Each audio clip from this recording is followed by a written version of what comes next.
तो आज हम रिवाइज करते हैं थोड़ा थोड़ा जितना भी पहले किया जा चुका है। ठीक, ये सैंपल नाम की आपने बना रखी है, इसमें एरर क्यों डाल रखी है भाई? एरर मत छोड़ा करो ना, ये कहाँ छोड़ रखी है एरर? इसमें छोड़ रखी है आपने। कैसे करते हो भाई अरविंद, ये एरर तो है ही क्या? हाँ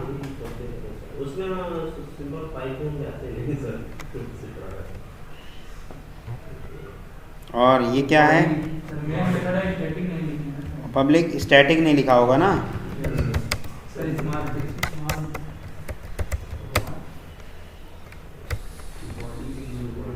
और ये क्या क्या क्या क्या रखे हैं भाई तुमने?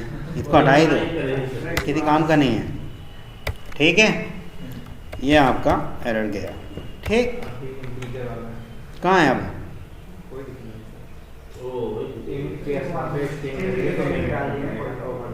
नहीं, रन टाइम पे एरर आना चाहिए ना।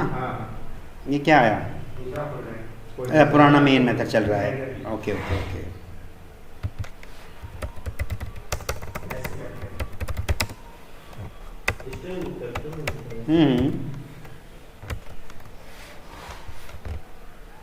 ठीक है।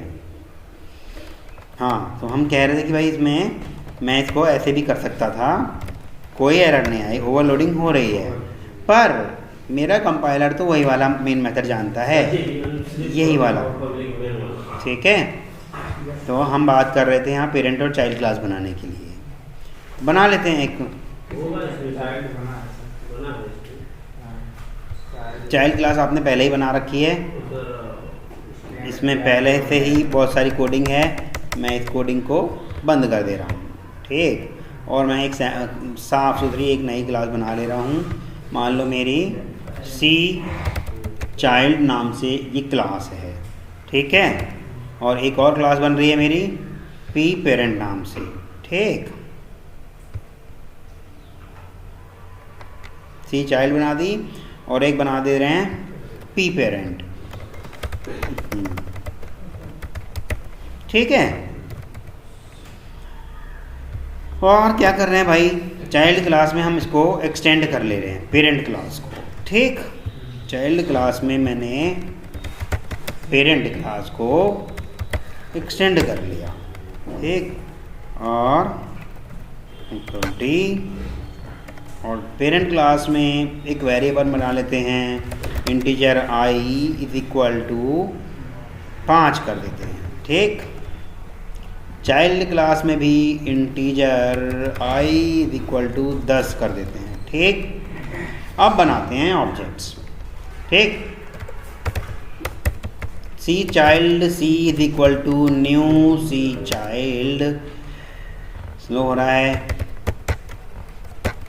ठीक, ये मेरा ऑब्जेक्ट बन रहा है, बन गया।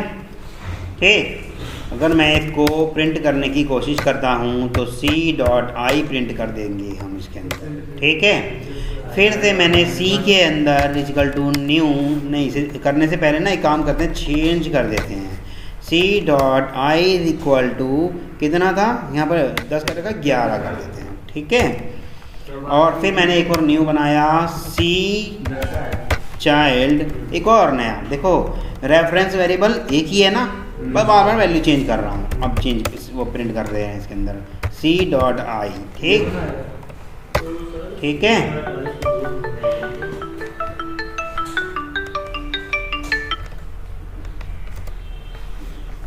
तो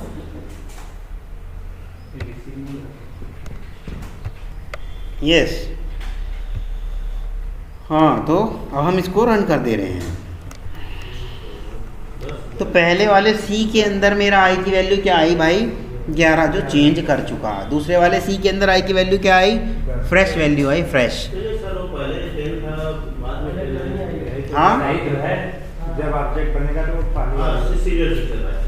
नया ऑब्जेक्ट बन गया ना भाई, ये नया ऑब्जेक्ट बन गया जैसे ही, तो वहाँ वैल्यू चेंज हो गई। मान लो मैंने यहाँ पे C की वैल्यू c.i इक्वल टू 12 कर दिया होता, तो अभी देखो क्या हो गई, एक बार 12 और एक बार 11 और एक बार 12। ठीक, लेकिन फिर मैं इस C को एक और वो दे सकता हूँ, ऑब्जेक्ट दिया, एक नई कॉपी मिलेगी इसको। फिर अब क्या करेगा, क्या करेगा? 13 करेगा, 12 करेगा, 11 करेगा। चंदन क्या करेगा? ये प्रिंट क्या करना चाहिए? ये वाला जो मेरा सी ये है, ये क्या प्रिंट करना चाहिए? आई की वैल्यू है ना, आई की वैल्यू प्रिंट करा रहे हैं। ये 10 प्रिंट करेगा चंदन, 11 प्रिंट करेगा, 12 प्रिंट करेगा या 13? हाँ 12 करेगा चंदन। देखो ये ऑब्जेक्ट बन रहा है, ये भी एक और ऑब्जेक्ट बन रहा है। फिर जब जब ऑब्जेक्ट बनेगा तब तब क्या होगा? वैल्यू नहीं मिल जाएगी उसको, जो एग्जैक्टली डिफॉल्ट दे रखी थी। देखो चंदन मिली ना उसको 10। नहीं समझ में आया?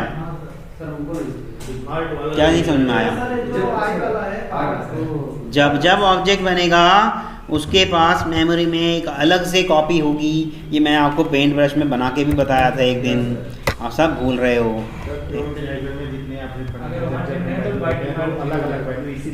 हाँ जी बिल्कुल। ये देखो मैंने यहाँ पे जैसे मान लो ये पेंट कौन सा जितनी बार ऑब्जेक्ट बनेगा भाई साहब उतनी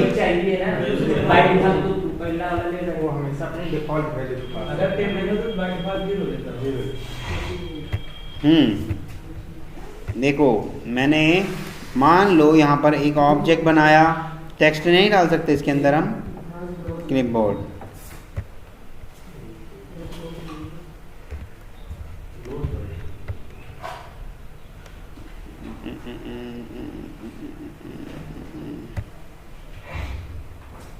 और टूल्स नहीं दिख रहे मुझे, ये रहे, चलो आ गए भाई। क्या था, मान लो मैंने एक ऑब्जेक्ट बनाया, ये मैंने एक ऑब्जेक्ट बना दिया, ठीक।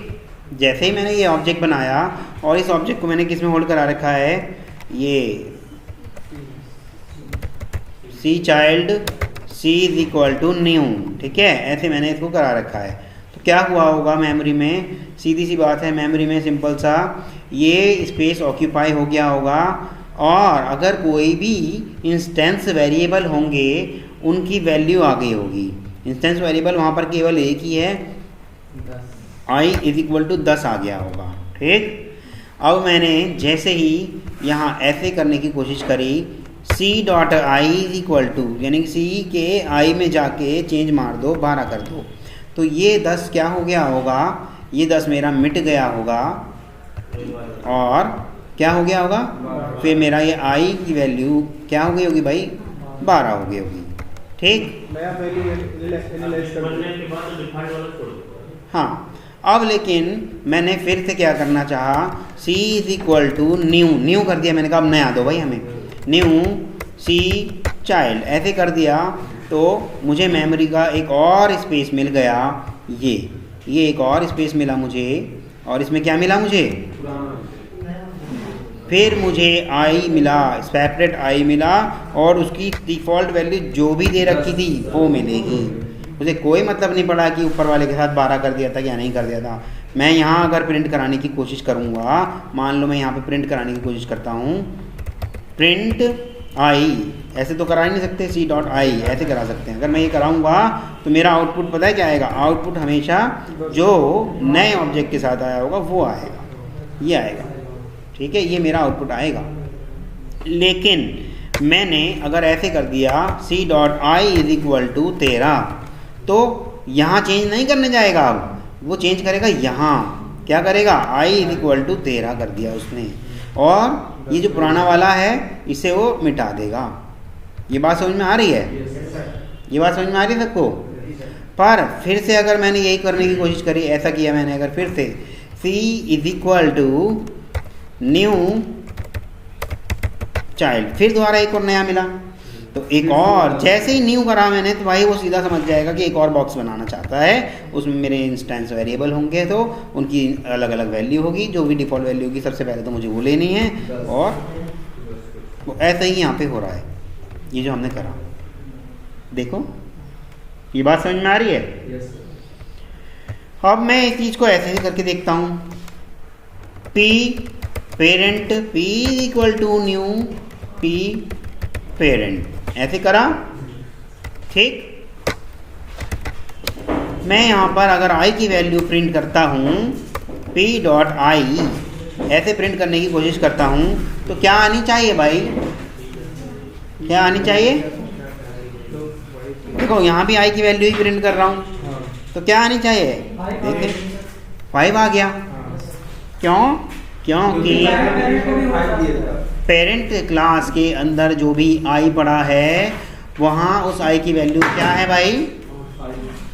5 है। उसे कोई मतलब नहीं पड़ा कि इस वैल्यू के अंदर, लास्ट वैल्यू के अंदर मैंने क्या चेंज करा या इस वैल्यू के अंदर क्या चेंज करा। उसे तो नया ऑब्जेक्ट मिला। पता है क्या हुआ होगा मेमोरी में? मेमोरी में देखो ऐसे हुआ होगा। मैंने करा क्या, जैसे ही मैंने p parent p is equal to new p parent जैसे ही कर दिया भाई साहब, तो मेमोरी में क्या हो गया होगा, ये एक और स्पेस बना होगा और उसके अंदर मेरे का क्या हुआ होगा, आई की वैल्यू जो डिफ़ॉल्ट पड़ी होगी वो आ गई होगी। ठीक, ये देखो ये मेरा जो आई की वैल्यू होगी डिफ़ॉल्ट p पेरेंट, पेरेंट के अंदर आई की वैल्यू डिफ़ॉल्ट क्या पड़ी है भाई साहब? 5 पड़ी है। ठीक है, हो रहा है? बात समझ में आ रही है सबके? ठीक, पर इसके बाद अगर मैंने p dot I is equal to 8 कर दिया और सेव करा और इसे मैं प्रिंट करने की कोशिश कर रहा हूँ, तो p डॉट आई मैं करने की कोशिश कर रहा हूँ, तो देखते हैं मेमोरी में पता है क्या हुआ होगा। मेमोरी में मेरी इस i की वैल्यू क्या हो गई होगी भाई? 8 हो गई होगी। ठीक, 8 हो गई होगी। और पुरानी वैल्यू को क्या कर दिया होगा उसने? उस पुरानी वैल्यू को उसने इरेज कर दिया होगा। ठीक, लेकिन जैसे ही मैं एक और करता हूँ, क्या p इज इक्वल टू, सिर्फ मैंने p is equal to new p parent कर दिया। ठीक, कर दिया तो मेमोरी में क्या हुआ होगा पता है? मेमोरी में क्या हुआ होगा भाई साहब?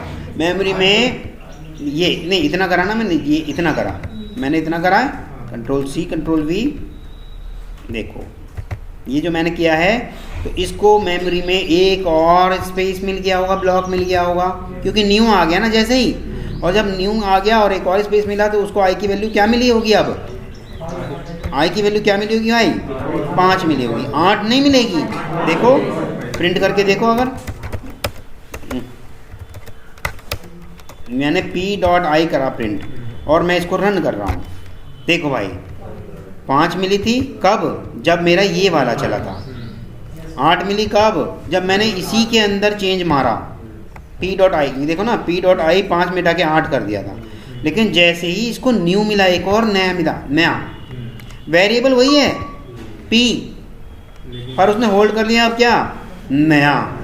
क्या अब ये वाला वेरिएबल इस वैल्यू को ला सकता है? उन्होंने रिलीज कर दिया, वो ऑब्जेक्ट रिलीज कर दिया, वेरिएबल ही रहा बस। वेरिएबल एक बारी में एक ही चीज़ तो होल्ड करा पाएगा। अब तक मेरा ये जो वेरिएबल है p, ये जो मेरा p वेरिएबल है, अभी तक तो मेरा ये इसे होल्ड करा रहा था। ठीक है, अभी तक तो ये इसे होल्ड करा रहा था। और फिर जैसे ही मैंने ये न्यू कर दिया यहाँ पर, तो ये p अब इस बॉक्स को होल्ड करा रहा है और उस बॉक्स को वो भूल गया। ऐसे ही C के साथ हुआ था। जैसे ये मेरा C चला था, अभी तक तो ये इस बॉक्स को पॉइंट कर रहा था। ठीक, ये इसी बॉक्स के अंदर वैल्यू भी चेंज कर रहा था। लेकिन जैसे ही C को न्यू चाइल्ड मिला, यानी कि अब जैसे ही न्यू मिला तो ये इसको पॉइंट करेगा, इसे भूल जाएगा। जैसे वो वैल्यू भूल जाया करता था, ऐसे ही वो इन सब चीज़ों को भी भूल जाएगा। ठीक, यहाँ तक समझ में आया? वेरिएबल एक ही है, अभी इसे एड्रेस को लोकेट कर रहा है। ठीक, पर जैसे ही मैंने यहाँ पर I dot C dot I is equal to 13 करा, तो आई की जो वैल्यू थी पुरानी वाली, उसे छोड़ के नई वैल्यू को होल्ड कर लेगा। ठीक, पर लोकेट अभी इसी मेमोरी ब्लॉक को कर रहा है। ठीक है, पर जैसे ही उसको नया मिला, न्यू मिला, अब वो इसको भूल जाएगा। ठीक, और ये C, ये वाला C अब मेरा इसे लोकेट करेगा, और जब जब नया करेगा तब तब डिफ़ॉल्ट वैल्यू मिलेगी उसको। ठीक है, मान लो मैंने डिफ़ॉल्ट वैल्यू नहीं दी होती, तब क्या होता? ये जो मैंने आई की वैल्यू डिफ़ॉल्ट दे रखी है ना, ये मैं मिटा देता हूँ, ये लो, तो क्या होगा भाई साहब? तो डिफ़ॉल्ट वैल्यू क्या देगा? 0, क्योंकि डेटा टाइप इंटीजर हमेशा इंस्टेंस वेरिएबल को डिफॉल्ट वैल्यू क्या दे देगा, और ये अगर स्टैटिक होती तो ये अगर स्टैटिक होती तब ये तब भी 0 ही देता। लेकिन स्टैटिक के साथ एक खेल और होता है। देखो अभी तक ये मेरा स्टैटिक नहीं था, ये मेरा स्टैटिक नहीं था। तो सबसे पहले मैंने जब ये आई की वैल्यू प्रिंट कराई, ये इधर अभी प्रिंट नहीं कराई, अभी चेंज कर दी मैंने, 11 कर दी थी ना, देखो 11 कर दी थी तो कोई दिक्कत नहीं थी, इसे 11 कर दिया इसने। जैसे ही इसको न्यू चाइल्ड मिला तो क्या करा उसने, नहीं अभी न्यू चाइल्ड करा, अभी यहाँ होते इसको 11 मिली, 10 मिली होगी डिफ़ॉल्ट वैल्यू, 10 नहीं मिली होगी डिफ़ॉल्ट, हम 10 डिलीट कर चुके, तो डिफ़ॉल्ट इस टाइम 0 मिली होगी, 0 मिली होगी। पर हमने 0 मिलते ही उसको क्या कर दिया, 12। लेकिन अगर यकीन नहीं है तो यहाँ भी प्रिंट करा के देख सकते हैं हम कि C की वैल्यू क्या 0 मिली थी उसको। देखते हैं 11 के बाद देखो 0 मिली थी ना उसको, फिर हमने जैसे ही उसको 12 कर दिया तो भाई साहब वो 12 हो गई। और फिर जैसे ही ये नया बना, अब नया बन रहा है तो भाई एक और नया ब्लॉक बन जाएगा, नया ब्लॉक बनेगा तो डिफ़ॉल्ट वैल्यू देखेगा, डिफ़ॉल्ट वैल्यू 0 है तो वो फिर से 0 देगा। ये बात समझ में आ रही है। पर इसको मैं स्टैटिक कर दूं तो, इसको मैं स्टैटिक कर दूं तो क्या होता है, ये इतने सारे बॉक्स नहीं बनते, एक ही स्पेस ऑक्यूपाई होगा। किसके लिए, आई के लिए, आई स्टैटिक है इसलिए। देखो ना ऐसा ही हुआ है, देखो आई सबसे पहले 11 हुआ, दिख रहा है, आई की वैल्यू 11 प्रिंट हो गई। फिर से मैंने एक न्यू करा, अभी तक इसे कोई छेड़छाड़ नहीं करी, वो अभी भी 11 ही प्रिंट करेगा। फिर मैंने 12 कर दी तो अब उसे 12 कर देगा। फिर इसने क्या करा, फिर एक और न्यू करा, अभी भी उसे 12 ही मिला, मैंने कुछ छेड़ा नहीं, कुछ भी 12 ही मिलेगा। ठीक, अगर मैं अभी भी ऐसा कर देता इससे प्रिंट कराने से पहले C.i = 16, तो मेरी मेमोरी में वो 16 कर देता उसको, उसी वैल्यू को। उसे कोई फ़र्क नहीं पड़ रहा कितने ऑब्जेक्ट बन रहे हैं, क्योंकि वेरिएबल क्या है, स्टैटिक। अब स्टैटिक वालों के लिए मेमोरी में सिर्फ और सिर्फ एक ही ब्लॉक बनता है, एक ही ब्लॉक बनता है। आई की वैल्यू इसी में चेंज होती रहेगी, इसी में डिलीट होती रहेगी, इसी में चेंज होती रहेगी, उसे कोई फ़र्क नहीं पड़ रहा कि आप कितने ब्लॉक बना रहे हैं। लेकिन इंस्टेंस वेरिएबल में जब जब ऑब्जेक्ट बनेगा तब तब उसे सेपरेट कॉपी मेमोरी में मिल जाएगी। किसके लिए, इंस्टेंस वेरिएबल के लिए। अगर वो वेरिएबल आई मेरा ये वाला वेरिएबल स्टैटिक नहीं होता। ये बात समझ में आ रही है। ठीक, किसी को कोई इशू, कोई परेशानी? अभी तक हमने 2 तरीके की एक्सेसिबिलिटी पढ़ ली इसके अंदर। क्या क्या पढ़ ली, स्टैटिक, नॉन स्टैटिक। अब वेरिएबल के अंदर हम चेंज कर सकते हैं वो भी पढ़ लिया। देखो ये मेरा आई इंटीजर टाइप का था ना, देखो पढ़ लो, इंटीजर टाइप का है, तो आई के अंदर मैं वैल्यू चेंज कर सकता था। आई के अंदर 10 डाल दिया, आई के अंदर 12 डाल दिया, फिर आई के अंदर डिफ़ॉल्ट 10 मिला था, फिर 13 डाल दिया, ऐसे करा था ना। ऐसा हम प्रिमिटिव डेटा टाइप के साथ कर रहे थे। प्रिमिटिव डेटा टाइप कौन से होते हैं, integer, character, float, double, long, byte, short, ये सब आ गए आपके। ये प्रिमिटिव डेटा टाइप के साथ जब हम वैल्यू चेंज कर सकते हैं, क्योंकि उनके वेरिएबल को हम कहते हैं वेरिएबल। वेरिएबल मीन्स जिसकी वैल्यू वेरी करती हो, चेंज हो जाती हो। तो ये भी तो एक वेरिएबल है भाई साहब, ये वेरिएबल नहीं है क्या? ये सी जो है, ये जो मैंने सी जो बनाया है, ये भी तो एक वेरिएबल है। क्या ये प्रिमिटिव वेरिएबल है? नॉन प्रिमिटिव डेटा टाइप का वेरिएबल है ना ये क्लास टाइप हो गया ना नॉन प्रिमिटिव। तो क्या मैं नॉन प्रिमिटिव वाले की भी वैल्यू चेंज कर सकता हूँ? कर सकता हूँ, देखो ना, करी तो है। सी के अंदर कभी मैंने क्या कहते हैं, इस वाले चाइल्ड को होल्ड करा रहा था। ठीक, सी के अंदर मैं कभी इस वाले चाइल्ड को होल्ड करा रहा था, तो कभी मैंने नेक्स्ट चाइल्ड को होल्ड करा दिया, तो कभी मैंने एक और चाइल्ड होल्ड करा दिया। पर क्या मैं सी के अंदर कोई और क्लास होल्ड करा सकता हूँ? करके देखते हैं। C = न्यू पेरेंट हो रहा है। क्यों? क्योंकि चाइल्ड का रेफरेंस वेरिएबल कभी भी पेरेंट को होल्ड नहीं करा सकता। ये मैंने आपको कितनी बार बताया है। इसको मैंने लाइव सिनेरियो से भी बताया कि कोई भी बच्चा ये नहीं कह सकता कि मैंने अपने माता पिता को पाल पोस के बड़ा किया है। ठीक है। हाँ भाई, ऐसा सवाल आएगा और आ ही गया प्रवीण के थ्रू कि बड़े होने के बाद तो पाल सकते हैं। इसीलिए मैंने छोटा सा शब्द जोड़ा था कि मैंने अपने माता पिता को पाल पोस के बड़ा किया है। बड़ा किया है क्या आपने? बुढ़ापे में सेवा कर सकते हो, वो तो पले पलाए हैं, बड़े हुए हुआए हैं, समझे? ठीक है, तो इसको तो हम कर नहीं सकते, इसलिए इसको हम कर देते हैं कमेंट। पर क्या हम ऐसा कर सकते हैं P = न्यू C चाइल्ड? हो रहा है? हो तो रहा है। देखें प्रिंट करा के देखें P.I क्या हो जाएगा भाई, कोई बता पाएगा? क्या वैल्यू प्रिंट होनी चाहिए? 10 होनी चाहिए। पक्का? हाँ 8 0 देखें,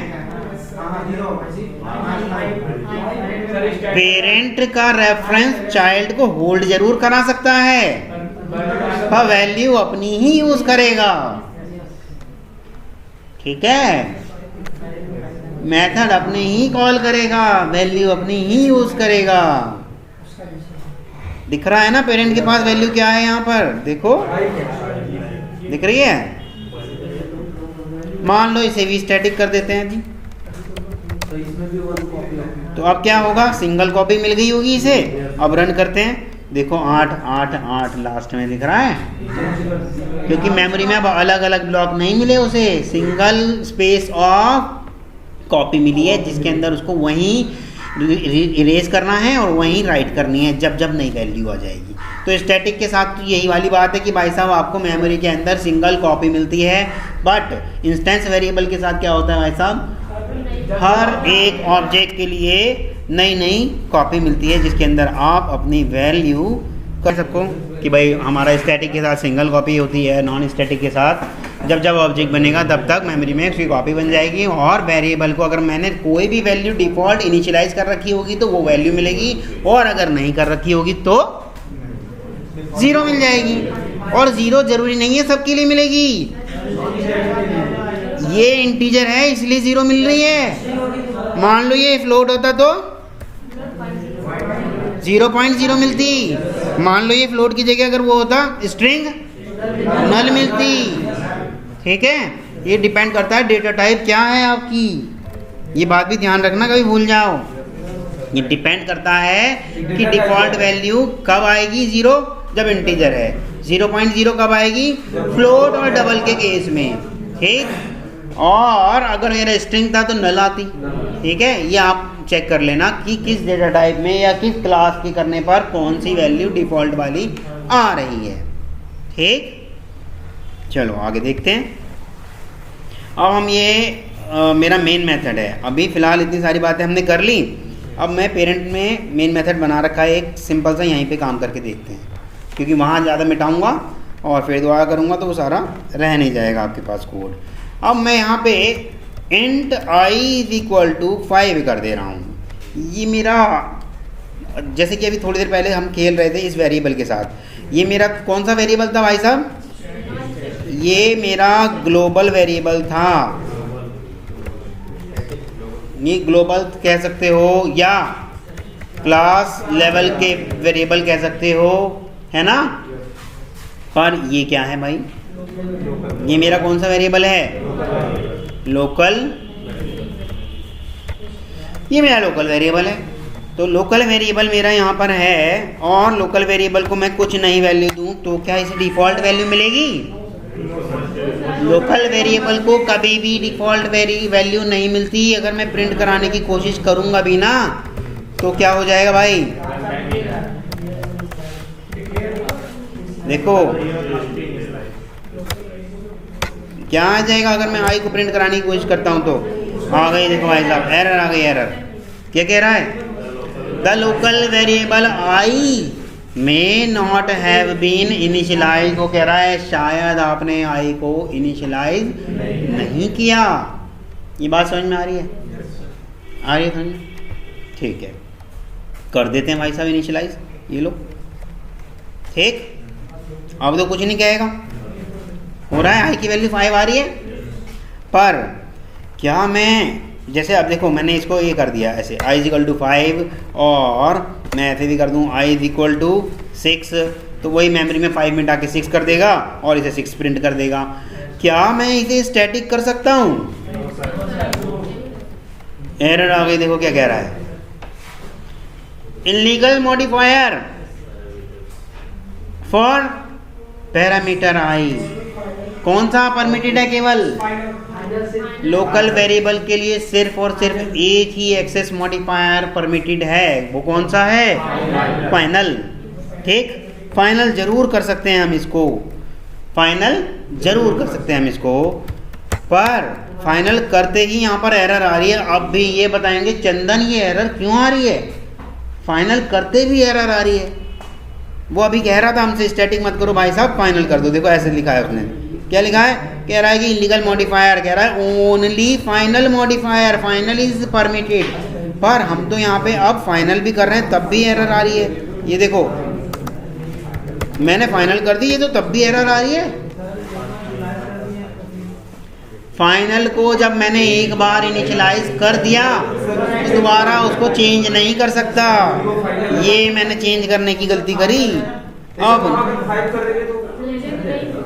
हाँ, फाइनल वेरिएबल को मैं चेंज नहीं कर सकता।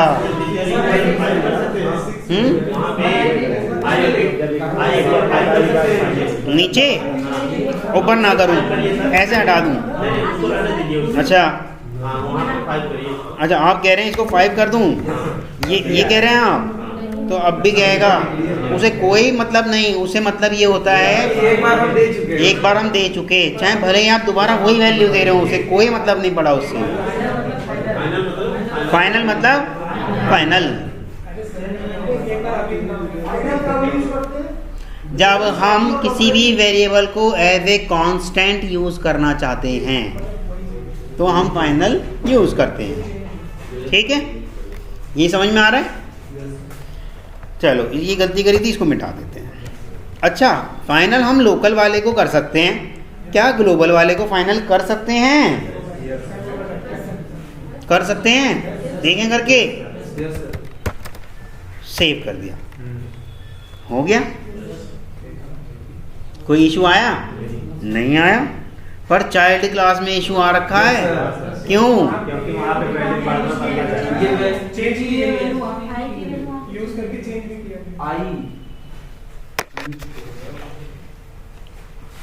ठीक है, यहाँ तक किसी को इशू, कोई परेशानी? ये मैं आपको ये वाली बात भी बता चुका था, वैसे भी फिर दोबारा बता देता हूँ, कोई बात नहीं। मैंने यहाँ इनिशियलाइज नहीं करा। अच्छा हाँ, चाइल्ड में क्यों एरर आ रही थी? एरर हम बात कर रहे थे उसी पे। भाई चाइल्ड में एरर इसलिए आ रही थी क्योंकि फाइनल वेरिएबल को हम चेंज नहीं कर सकते, और यहाँ हम चेंज कर रहे हैं। यही तो वो परेशान हो रहा है कि जब फाइनल आपने बता दिया, मैंने एक एग्जांपल दिया था आपको कि भाई अरविंद, आपको कुल मिला के अब मेरे यहाँ जॉब करनी है और 25,000 रुपये सैलरी रहनी है, बस इतना ही मिलेगा, ना तो इससे कम ना इससे ज़्यादा। तो लेकिन बाद में मैं खुद ही कह रहा हूँ अरविंद इस महीने 26,000 रख लो, ये तो गलत बात है ना। फिर मैं कह रहा हूँ अरविंद इस महीने 20,000 रख लो, ये गलत बात है ना। जब एक बार तय हो गया तो तय हो गया, फाइनल हो गया ना, तो फिर मैं बार बार क्यों चेंज करूँ? ये बात समझ में आ रही है? इसमें अब क्या करें भाई, जो ये हमने चेंज करी है इसे हटा दें, फिर तो एरर चली जाएगी। ठीक, अब कोई एरर आ रही है? कोई एरर नहीं आ रही, ठीक। पर मैंने अगर इसके फाइनल को मिटा दिया, अब भी एरर आ रही है। क्यों एरर आ रही है?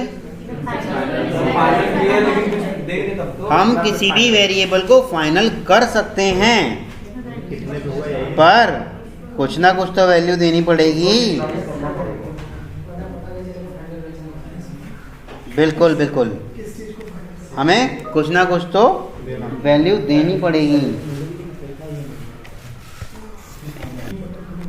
यहाँ तक रहा। अब मैंने फाइनल को वैल्यू नहीं दी, ठीक है। अब फाइनल जो मेरा ग्लोबल वाला है, इसको वैल्यू कहाँ कहाँ दे सकता हूँ? ऐसे दे सकता हूँ i = 5, ब्लॉक में स्टैटिक ब्लॉक ऐसे नहीं दे सकता, ऐसे दे सकता हूँ i इज इक्वल टू 5, ऐसे भी नहीं दे सकता क्योंकि वेरिएबल तो स्टैटिक है और ब्लॉक क्या है, नॉन स्टैटिक। इस ब्लॉक को भी स्टैटिक कर दें, अब हो सकता है, हो जाएगा ठीक। पर ऐसे कर सकता हूँ,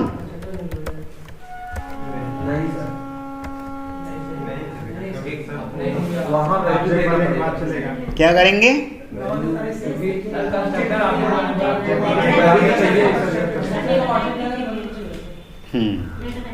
यानी कि किसी भी तरीके के मेथड में दे सकते हैं। मेथड बना के देख लेते हैं।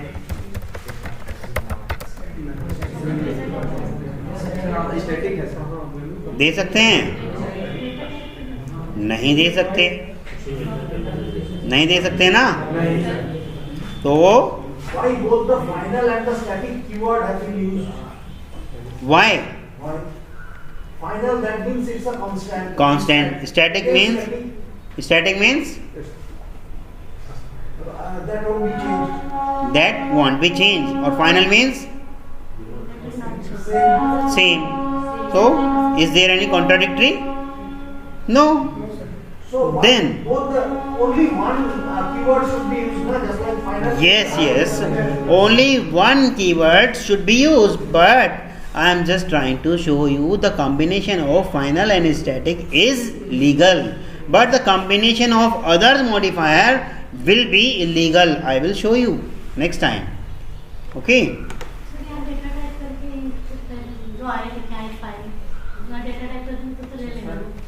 कौन सा वाला ये, हाँ, अगर मैं इसको ऐसे कर देता हूँ तो आप जो बोल रहे हैं इंट आई, ये बोल रहे हैं आप, तो वो तो लोकल हो गया ना, वो उसका लोकल हो गया भाई। ठीक है, हम बात कर रहे थे उस ऊपर वाले वेरिएबल की। ठीक है, अच्छा, स्टैटिक है और ये जो मेथड है ये भी स्टैटिक है, तो क्यों नहीं दे रहा है? क्योंकि मेथड अपने आप कॉल नहीं होते, तो फाइनल को तो अब भी वैल्यू नहीं मिली। मेन मेथड तो अपने आप चलता है ना। मेन मेथड अपने आप कहाँ चलता, मेन मेथड को जेवीएम कॉल करता है, तो फाइनल को तब भी वैल्यू नहीं मिली। कंपाइलर तो चाहता है आप अपने फाइनल वेरिएबल को वैल्यू दो, और आप दे नहीं रहे हो। और वैल्यू दो ही तरीके से दी जा सकती है। अगर ये मेरा स्टैटिक नहीं होता, देखो अभी मैंने इसको इसी वैल्यू को कोशिश करी थी किसमें, ये मैंने इसी को देने की कोशिश करी थी कंस्ट्रक्टर में, पर मैं दे पाया नहीं दे पाया। ठीक, लेकिन मैंने इसका स्टैटिक हटा दिया, क्या मैं अब कर पाऊंगा, यहाँ मैंने इसको 8 भी हटा दिया, ये लो, अब मैं कर पाऊंगा। क्यों पहले नहीं कर पा रहा था, क्योंकि पहले मेरा वो वेरिएबल स्टैटिक था और इस कंस्ट्रक्टर मेरा क्या है, नॉन स्टैटिक। स्टैटिक वाले वेरिएबल को नॉन स्टैटिक वाले के अंदर मैं क्या कर रहा था, फिर तो ये कर सकता था, मैं नहीं कर सकता था। फाइनल वेरिएबल जब मैं बना चुका हूँ, पर क्या मैं स्टैटिक वेरिएबल को नॉन स्टैटिक ब्लॉक में यूज़ कर सकता हूँ, क्योंकि वेरिएबल स्टैटिक है, कहीं भी यूज़ हो सकता है। पर इसी का उल्टा कर सकता हूँ, मैं नॉन स्टैटिक वेरिएबल को स्टैटिक ब्लॉक में यूज़ कर सकता हूँ, कर सकते हैं, पर ऑब्जेक्ट बनाना पड़ेगा, डायरेक्ट नहीं कर सकते। और स्टैटिक वाले डायरेक्ट कर सकते हैं। क्यों? क्योंकि स्टैटिक वेरिएबल क्लास के साथ ही लोड हो जाते हैं, उन्हें कोई ज़रूरत नहीं किसी भी ऑब्जेक्ट क्रिएशन की। ये बात समझ में आ रही है? हाँ, बिल्कुल बिल्कुल। तो यहाँ तक कोई इशू, कोई परेशानी? अब इसको आई को देखो फाइनल बना रखा है मैंने, इसको कंस्ट्रक्टर में भी मैं इनिशियलाइज कर सकता हूँ और किसी ब्लॉक में भी इनिशियलाइज कर सकता हूँ। देखें करके, ये मैंने एक ब्लॉक कर दिया और आई इज इक्वल टू 5 कर दिया, ये लो। अब क्या हो गया भाई, अब क्यों एरर आ रही है? फाइनल यानी कि एक बार इनिशियलाइज मानता है बस, दोबारा नहीं, चाहे भले ही वो सेम वैल्यू में इनिशियलाइज कर रहा हूँ, ठीक है, भले ही वो अलाउ कर रहा है। अच्छा देखो, ये कंस्ट्रक्टर हटा देते हैं, और इसे भी ब्लॉक ही रहने देते हैं। अब भी कहेगा क्या फ़र्क पड़ रहा है उसे कि ब्लॉक में कर रहे हो या कहाँ कर रहे हो। एक बार इनिशियलाइज हो गया तो हो गया, अब आप कहीं भी कुछ नहीं करेंगे फाइनल वेरिएबल के साथ। ये बात समझ में आ रही है? तो ठीक है, इतना समझ में आ गया आपके। अब आई की वैल्यू 5 दे रखी है और मैंने ये एक कंस्ट्रक्टर बना रखा है पेरेंट, और पेरेंट के अंदर आई की वैल्यू मैं क्या कर दे रहा हूँ, प्रिंट कर दे रहा हूँ। ये लो, मैं यहाँ आई की वैल्यू प्रिंट कर दे रहा हूँ। कर सकता हूँ, है ना? कर सकता हूँ, ठीक है। अब देखो यहाँ जैसे ही मेरा ये चाइल्ड वाला है, ये सारे मैं कमेंट मार दे, चलो कमेंट नहीं मारता, जहाँ जहाँ मेरा ऑब्जेक्ट बना होगा वहाँ क्या हो जाएगा। देखो थोड़ा और पहचान के लिए मैं यहाँ डाल देता हूँ, मैं पहचान के लिए यहाँ इतना और डाल देता हूँ। ये रहा, I am parent class variable, ठीक है। और इसको मैंने ऐसे कर दिया, ठीक। ये बात समझ में आ रही है? अब देखो जहाँ मेरा पेरेंट क्लास का ऑब्जेक्ट बना होगा, मैंने आपसे कहा था ना जब ऑब्जेक्ट बनता है कंस्ट्रक्टर अपने आप कॉल हो जाता है। जहाँ मेरा पेरेंट क्लास का ऑब्जेक्ट बना होगा वहाँ मेरा क्या हो रहा है भाई साहब, देखो कंस्ट्रक्टर कॉल हो जा रहा है। पर आपने ये देखा क्या ये मेरा पेरेंट क्लास का ऑब्जेक्ट बना? नहीं बना ना। चलो मैं ये सारी बातें हटा देता हूँ, ये हटा दी और मैंने इसे रन कर दिया। ये पेरेंट क्लास का कंस्ट्रक्टर तो अब भी कॉल हो गया अपने आप ही, क्योंकि चाइल्ड क्लास ने जैसे ही पेरेंट क्लास को एक्सटेंड करा तो पेरेंट क्लास, जैसे ही चाइल्ड क्लास का ऑब्जेक्ट बनेगा तो पेरेंट क्लास का भी क्या हो जाएगा, कंस्ट्रक्टर कॉल हो जाएगा। फिर चाइल्ड क्लास का कंस्ट्रक्टर कॉल होगा। यहाँ मैं एक और कंस्ट्रक्टर बना देता हूँ, सी चाइल्ड, और ये मैंने ऐसे कर दिया। यहाँ मैं वैल्यू लिख दे रहा हूँ क्या, हाँ,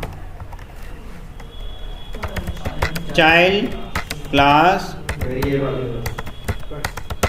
वेरिएबल, ठीक। और यहाँ लिख दे रहे हैं हम आई, ठीक है।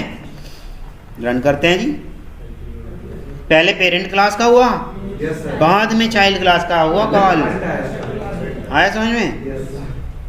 ऐसे देखो सेकेंड टाइम पे जब मैंने ऑब्जेक्ट बनाया चाइल्ड क्लास का, यहाँ भी पहले पेरेंट क्लास का कॉल हुआ, फिर कहाँ का कॉल हुआ भाई, चाइल्ड क्लास का। यहाँ तक कोई इशू, कोई परेशानी किसी को भी? पेरेंट का ऑब्जेक्ट बनाए तो लो ऐसा भी करके देखते हैं, पी पेरेंट और न्यू, पेरेंट क्लास का ऑब्जेक्ट बन गया। रन करें तो क्या चाइल्ड क्लास का हुआ? नहीं होगा ना।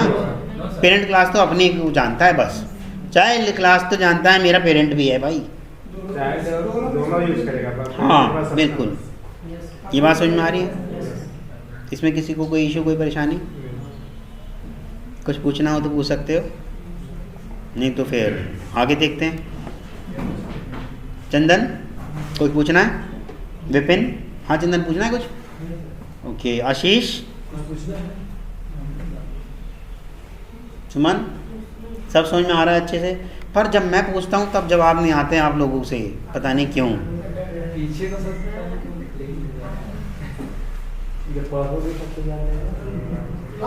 लास्ट जो स्टेटमेंट है उसको जरा एलाबोरेट कर देना। ये वाला, हाँ यही है ना, इसको केवल इसी को रन करना है, इनको नहीं करूँ। ये मैंने इनको कमेंट कर दिया, केवल आपका यही कॉल किया और बाकी मैं कमेंट कर दे रहा हूँ, ठीक है। न्यू पी पेरेंट को मैंने रन किया तो केवल मेरा पेरेंट क्लास का ही तो कंस्ट्रक्टर कॉल होगा। लेकिन अगर मैंने ये ऐसे ना करके ऐसे कर रखा होता, न्यू सी चाइल्ड, क्योंकि चाइल्ड क्लास ने पेरेंट क्लास को भी क्या कर लिया भाई, एक्सटेंड, तो पेरेंट क्लास का भी कंस्ट्रक्टर ऑटोमेटिकली क्या हो जाएगा, कॉल हो जाएगा। कहाँ पे? न्यू लगाने से ही तो ऑब्जेक्ट बनता है, ऑब्जेक्ट बनेगा ही नहीं फिर। ऑब्जेक्ट बनाने की सबसे पहली शर्त क्या है, न्यू, ठीक है। और न्यू करते ही वो मेमोरी में आपको स्पेस दे देता है। कि एक नया साफ सुथरा सा स्पेस आपको एलोकेट करा दिया जाए। यहाँ तक किसी को कोई इशू, कोई परेशानी? हाँ लिखा है ना चाइल्ड क्लास वेरिएबल, और उस वेरिएबल की वैल्यू है 0, क्योंकि हमने यहाँ इनिशियलाइज नहीं करा ना। इनिशियलाइज नहीं करा तो भाई डिफ़ॉल्ट वैल्यू आने वाली है। मान लो अगर मेरा ये स्ट्रिंग होता तो क्या होती? अगर ये मेरा स्ट्रिंग होता तो मेरी वैल्यू फिर 0 नहीं आती, नल आती। ये डिपेंड करता है डेटा टाइप क्या है आपका। मान लो यही मेरा डबल होता तो क्या आती भाई? 0.0। ये डिपेंड करता है कि डेटा टाइप क्या है आपकी। अगर इनिशियलाइज नहीं किया तो डिफ़ॉल्ट वैल्यू केवल ग्लोबल वालों को देगा, चाहे वो स्टैटिक हो या नॉन स्टैटिक हो, लेकिन लोकल वालों को नहीं देगा। लोकल वालों के लिए तो भाई यूज़ करने से पहले आपको वैल्यू इनिशियलाइज करनी पड़ेगी, जैसे कि मैंने यहाँ करके दिखाया आपको। ये मेरा लोकल वेरिएबल है ना आई, और मैं इसको यूज़ करने की कोशिश कर रहा हूँ, इनिशियलाइज नहीं कर रहा। ये लो मैंने इसको इनिशियलाइज नहीं करा और फाइनल भी इसका हटा दिया, है ना, और इसे मैं यूज़ करने की कोशिश कर रहा हूँ, पर ये यूज़ नहीं होगा। कंपाइलेशन में ही एरर दे देगा, कहेगा कि local variable I may not have been initialise, मेरा लोकल वेरिएबल आई इनिशियलाइज नहीं हुआ होगा। ठीक, मैं इसे किसी भी तरह से यूज़ नहीं कर सकता। मैं इसको ऐसे भी नहीं कर सकता I equal to I plus आई, ऐसे भी नहीं कर सकता। पर अगर एक बार इनिशियलाइजेशन हो जाता, आई इक्वल टू ऐसे हो जाता, तब कहीं कोई एरर नहीं आती। लोकल वेरिएबल का इनिशियलाइजेशन मस्ट है। ठीक, लोकल वेरिएबल का केवल सिंगल एक्सेस मॉडिफायर अलाउ है। कौन सा वाला है? केवल फाइनल। फाइनल के अलावा अगर हम कुछ भी लगाएंगे, मान लो मैंने इसमें फाइनल की जगह पब्लिक लगाने की कोशिश करी तो एरर आ जाएगी, प्राइवेट लगाने की ऐसी कोशिश करूँगा तो एरर आ जाएगी, फाइनल लगाऊंगा तो कोई दिक्कत नहीं, स्टैटिक लगाऊंगा तो फिर एरर आ जाएगी। केवल अलाउ होगा लोकल वालों के लिए कौन सा? फाइनल। ग्लोबल वालों के लिए तो कई सारे हैं। ठीक है, ये बात समझ में आ रही है?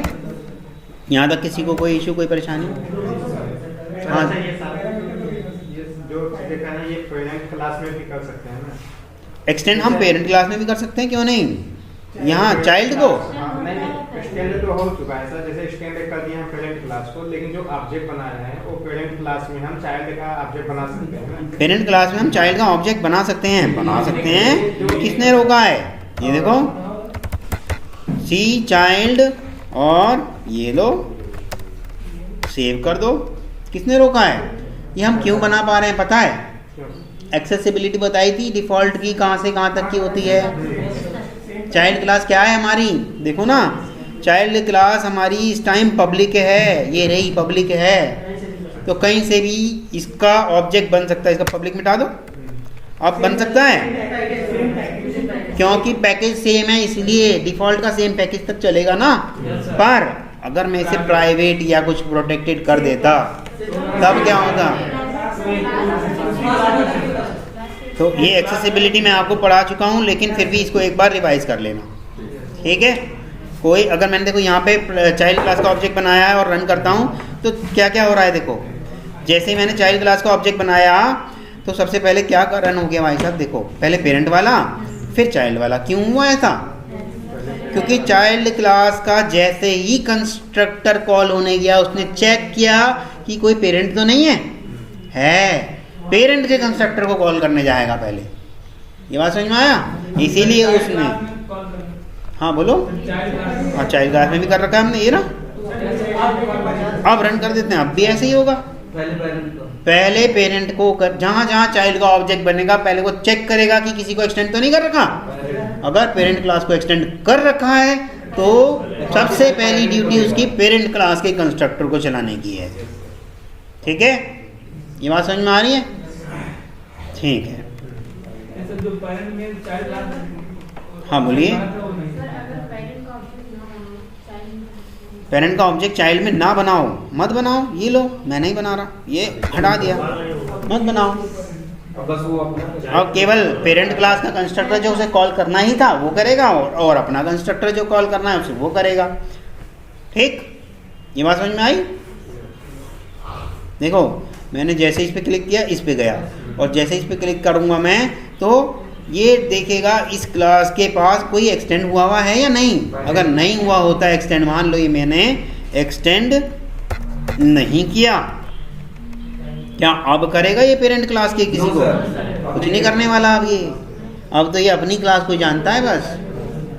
ये बात समझ में आया? अब नहीं करेगा ये पेरेंट क्लास को के कंस्ट्रक्टर को कॉल। क्यों? क्योंकि एक्सटेंड ही नहीं करा।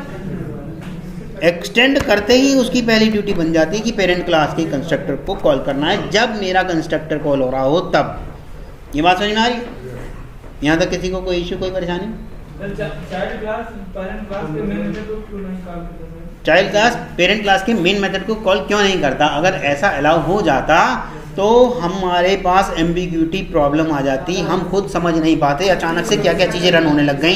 क्योंकि ऑब्जेक्ट क्लास, पेरेंट क्लास या पेरेंट की पेरेंट क्लास के पास भी मेन मेथड होंगे। हम तो रन कराना चाह रहे थे हेलो प्रिंट, लेकिन वहाँ पे क्या क्या प्रिंट हो गया? Yellow print, I am parent, I am grand parent. आप सोचोगे पता नहीं क्या क्या हो रहा है अपने आप ही। अगर सबके मेन मेथड अलाउ कर दिए होते तो ठीक है। चलो यहीं तक रखते हैं क्लास।